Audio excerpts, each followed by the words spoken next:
Good evening, boys and girls. Last night, did you hear last night? There was a talking animal? Yeah. No, it wasn't me. It was a talking donkey. Yeah. You should go back and watch it if you skipped it. Because tonight, it's called, I'm going to tell you about an old leader and a new one. Is something going to happen to Moses? He's been a leader for a long time. Oh no, I sense there's going to be another funeral. I don't know. Let's read and find out. She's using that soft voice with me again. This probably is going to be one. Okay, here goes. Well, during the years that the Israelites lived in the wilderness, Moses was a good leader. Oh, they're setting him up. Just read. He tried always to make the people obey God and the laws that God had given them while they camped at Mount Sinai. Yeah, I remember them. You remember those. Whatever. But Moses was just a man, and like everyone, he made mistakes. No, not him! Keep reading. One day, he made the bad mistake of disobeying God before all the people. What did he do? Did he cuss? I don't know. Find out. Well, it says God had told Moses to speak to a certain rock. Incredible. And water would come forth for the people to drink. Really? Talk to a rock and water comes out. I've heard weirder things. Okay. Moses was not content just to speak to the rock. However, he took his tricky stick, Say rod. tricky stick rod, and he hit the rock. Ooh, he got a little show-offy on his own. Yeah, kind of like that. God was displeased that Moses had acted this way. He tried to steal the show. And he told Moses that like the other disobedient ones who had come from Egypt, he was not going to be able to go into the promised land. Whoa, talk about one mistake. Mm-hmm. Moses was sorry, but he knew that he had done wrong. Still, it was sad for him to know that after all these years, of eating the manna and the quail and the manna and the quail and the manna and the quail, you get the drift. After all these years of waiting in the wilderness, he was not going to get to go into Canaan with those who had trained to capture it. Wow, this is just a little bit hard. Keep going. By the time the Israelites had fought the Amorites and the Moabites and made their way right up to the Jordan River and the land of Canaan, only 3 men were living. Well, living of all those grown men who had marched out of Egypt. There was Moses and Joshua and a guy named Caleb. Have we heard about him? Not so much. Has he been a silent partner?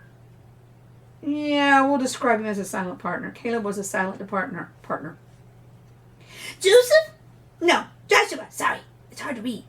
Joshua and Caleb had been the only scouts to which the land of Canaan was supposed to be theirs. Yeah, I think I read that right. I think you read that wrong. Try it again. Joshua and Caleb had been the only scouts who had given those were the two, a good report when they had spied out the land of Canaan 40 years before. At that time, God had promised them that they would live and go into the land. Oh, no Moses in that list. He should have caught on earlier. Moses was 120 years old. Imagine the candles on that cake. They didn't do that sort of thing back then. I'm just saying, it'd be a bonfire.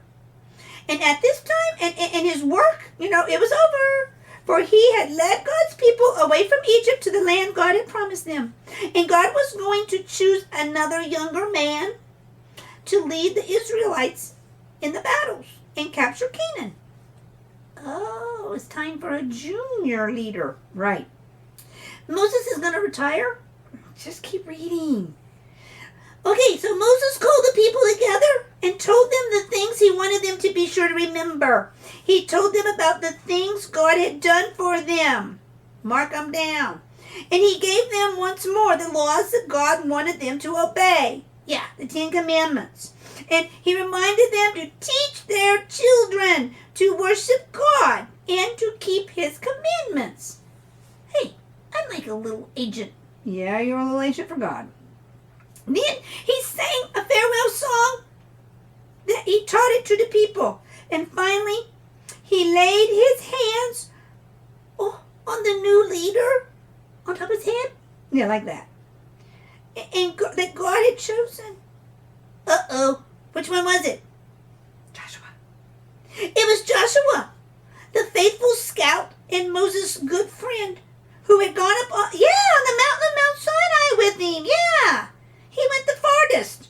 And the power of God's Spirit that had been with Moses went to Joshua. Did he get a headache? No. Did he get the shivers? No. He just got blessed? Yes. Okay, all alone, Moses left the camp, climbed to the top of Mount Nebo. Here, God let him see the land of promise, even though he could not cross over into it. And he saw the mountain where Abraham, Isaac, and Jacob were buried. Yeah. They're their stomping grounds, remember? Mm-hmm.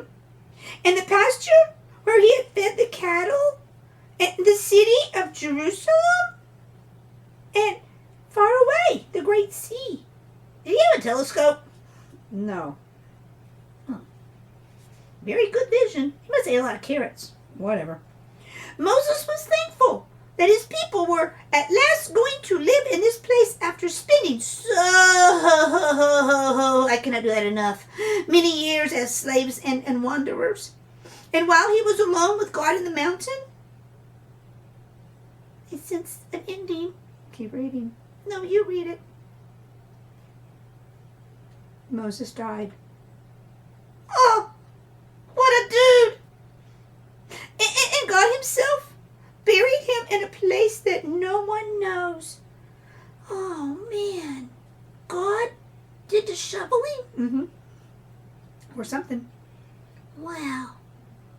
That was a funeral to end all funerals. There's one more paragraph. Oh, I'm sorry. I digress. The Israelites were very sad that Moses had left them, and they mourned for many days, and they knew that no other would quite be able to take his place. For the Bible tells us that no other man talked with God so freely as a friend.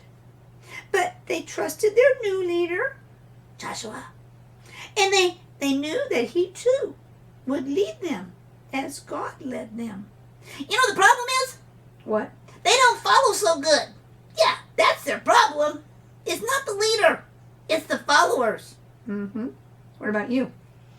Well, sometimes I don't follow real good either. So, I'm not gonna shame them. don't shame them. No, you're in the same boat as they are. Yeah, we do that. Mm-hmm. Yeah. So, can you say goodnight? Yeah. Okay, kids, follow these instructions. Snuggle down, pull the covers up, and dream.